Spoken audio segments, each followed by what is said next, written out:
elder co-housing to be completed in the U.S.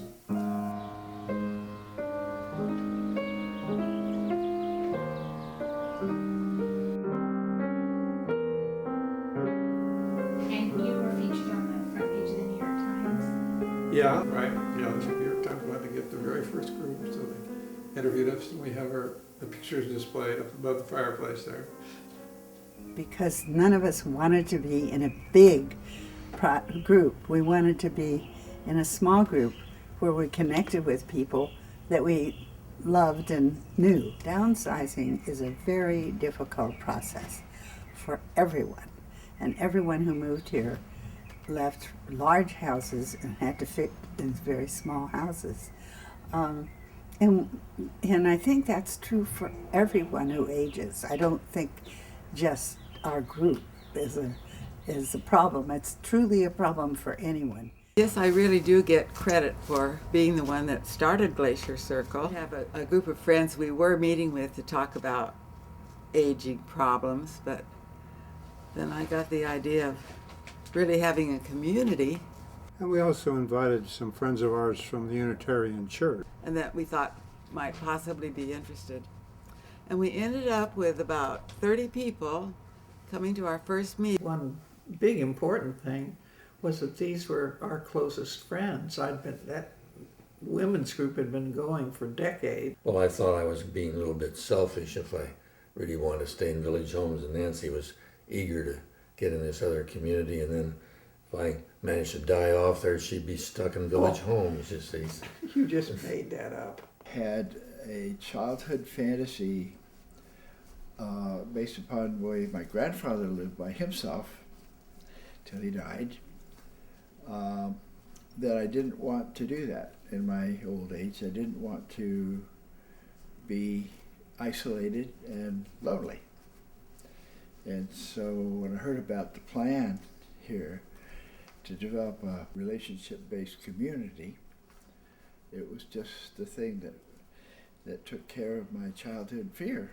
One of the first people that came to our meeting was Virginia Thigpen, and she was a builder, and she brought the first co-op to the United States. In fact, it's in Davis. We consider her our fairy godmother. What she said so often is, we just couldn't have done it without you. We couldn't have done it without you, which is an honor because they did it, and I just guided them. It is a challenge to go in and do a project that's unusual, that really has never been done before. This was the first senior co-housing project in the country.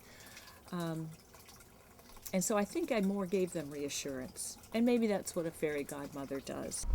And our architect really did fit the houses on the property very well, so that now that we're here, we don't feel like we don't have enough land at all.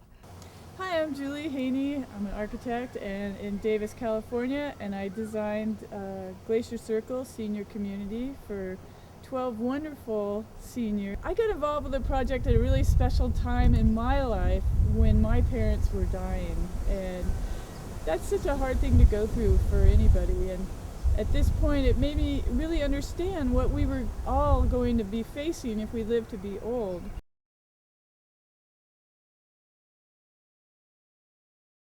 For instance, we got a great big round table for our common room dining hall, and there's room for all of us to sit around this one table at dinner. It makes for a much different kind of conversation than if we had 2 or 3 tables in our dining room. Now we all sit together and we have a conversation 3 times a week at dinner time. Yeah. In addition to the 2 deaths, we've had 1 marriage.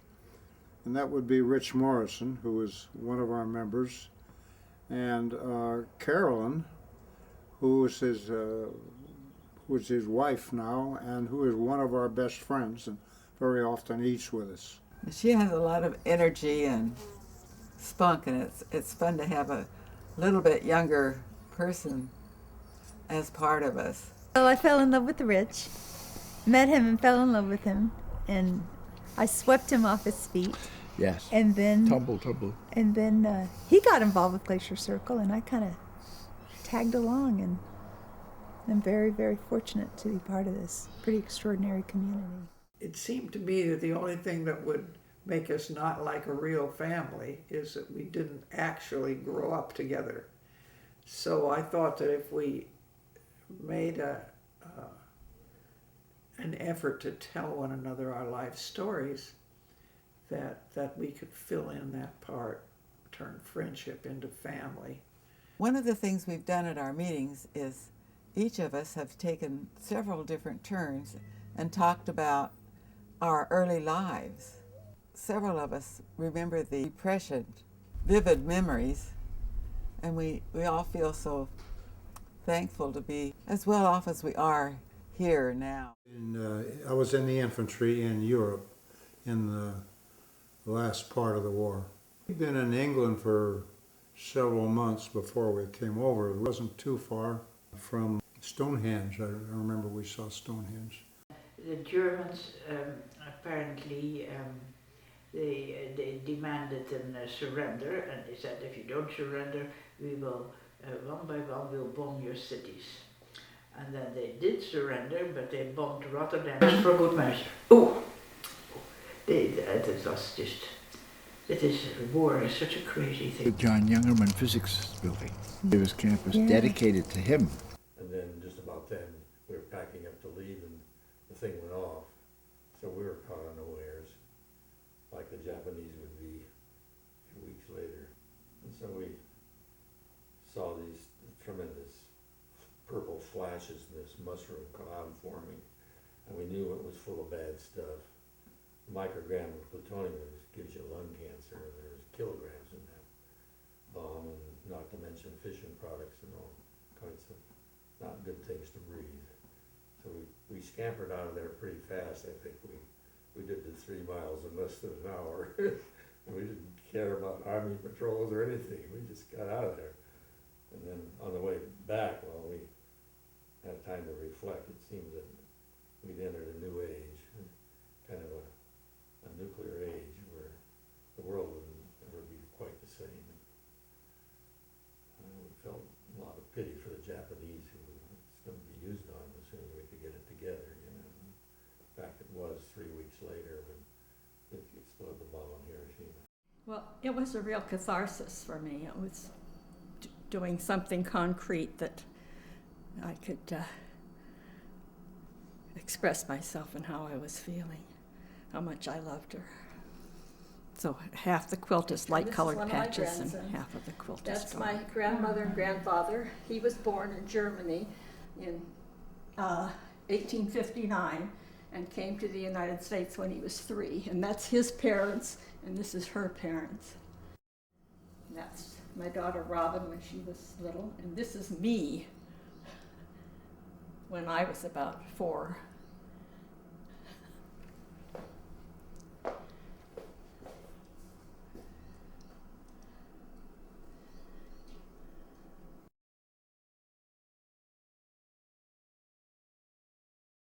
We have a genius with greenery. Has 3 green thumbs, not the conventional one. You make me sound quite crazy, Rick. I've always loved gardening and flower arranging, so that's my contribution. There's one right there, you see. Yeah. Every meeting we have and every dinner we have has a fresh bouquet in the center of the table.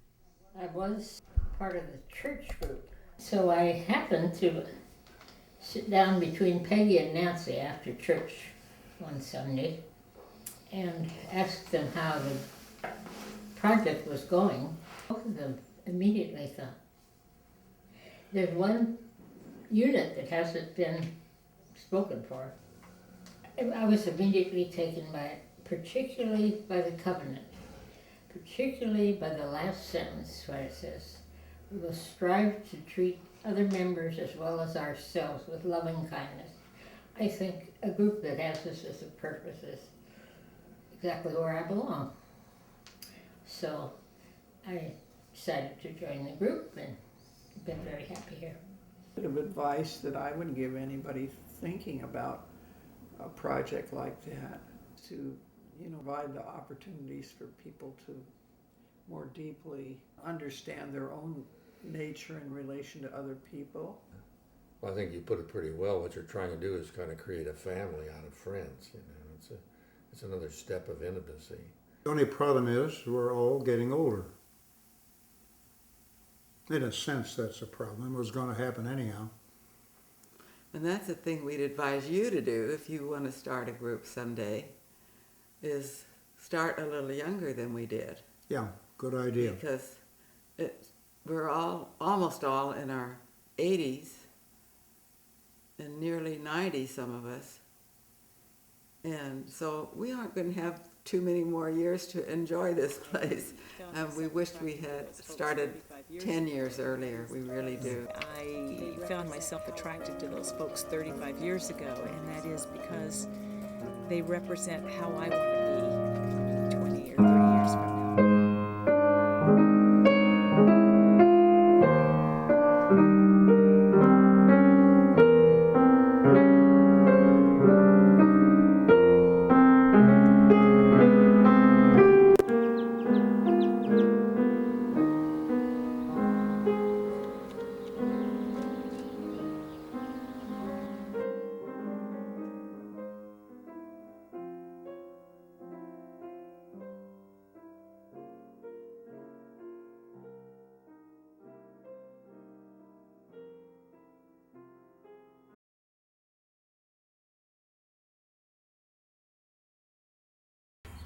Our cat is quite a character, and she's when she was a kitten, she sat on the emergency button, and we were all at dinner, and the firemen came and the rescue team came, and we found out that the cat, this kitten, had sat on the button and pushed the 911 button that we all share. So she's got her reputation made in this community. But you know, having a pet, I think, is very important. And I feel that it's, even though it's a lot of work for older people, it's just a really companion, or just fun. So I hope people get a chance to have their pets when they move.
I had been in a writing class with Ellen, and she suggested me, and it's been wonderful. And I have been quilting for about 25 years. That big white space in there in the dining room, I decided that what it needed was a quilt.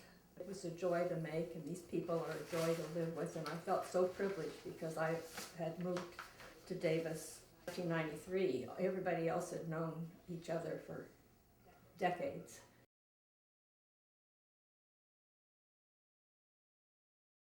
We have a genius with greenery. Has 3 green thumbs, not the conventional one. You make me sound quite crazy, Rick. I've always loved gardening and flower arranging, so that's my contribution. There's one right there, you see. Yeah. Every meeting we have and every dinner we have has a fresh bouquet in the center of the table. I was part of the church group, so I happened to sit down between Peggy and Nancy after church one Sunday and asked them how the project was going. Both of them immediately thought, there's one unit that hasn't been spoken for. I was immediately taken by it, particularly by the covenant, particularly by the last sentence where it says, we will strive to treat other members as well as ourselves with loving kindness. I think a group that has this as a purpose is exactly where I belong. So I decided to join the group and been very